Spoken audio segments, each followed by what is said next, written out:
Who's actually going to get the most out of the Fujifilm X-E4, who can safely walk away, and does the price make sense for someone who just wants solid everyday photos? If you've been scrolling through endless camera specs and wondering whether this compact mirrorless body is the right fit for your style, you're not alone. Link is in the description if you want to check the product details on Amazon. I've spent the last few weeks handling the X-E4, testing it on a weekend trip to the coast, shooting a birthday dinner, and swapping lenses with a friend who already owns a Fujifilm system. So let's dig into what that actually feels like in practice. First off, the X-E4's biggest selling point is the way it feels in the hand.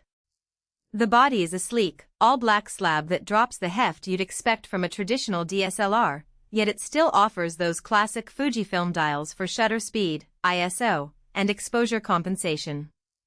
When I was walking through the narrow alleys of a seaside town, the camera slid into my jacket pocket without making me think twice about bulk. That kind of unobtrusive presence is what street photographers swear by, and it's also a boon for travel where every ounce counts. If you already own Fujifilm lenses, you'll notice the mount clicks in smoothly, and the lens lineup from the 23mm f/2 to the 56mm f/1.2 covers most everyday focal lengths without needing adapters. Now, let's talk about image quality.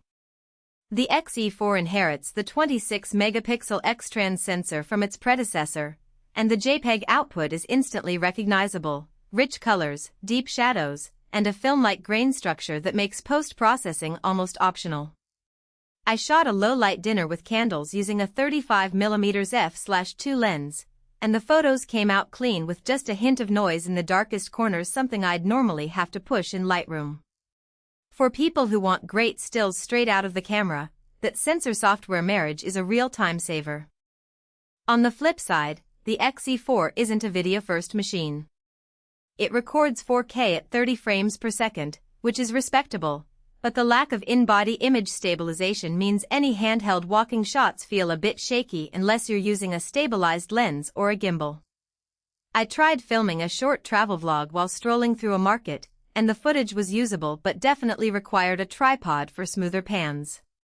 If you're planning to do serious video work or need the extra stability for run-and-gun shooting, you might be better off looking at a model with IBIS, like the X-T4.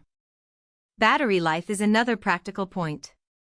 The X-E4's battery will comfortably get you through a day of still photography, roughly 350 shots according to my own testing, but if you're shooting a full day of events, swapping cards and recharging becomes part of the workflow.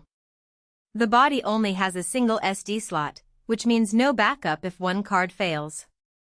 For professionals who can't afford a missed shot, that single-slot setup could be a deal-breaker, whereas hobbyists who are okay with a quick battery change will find it manageable.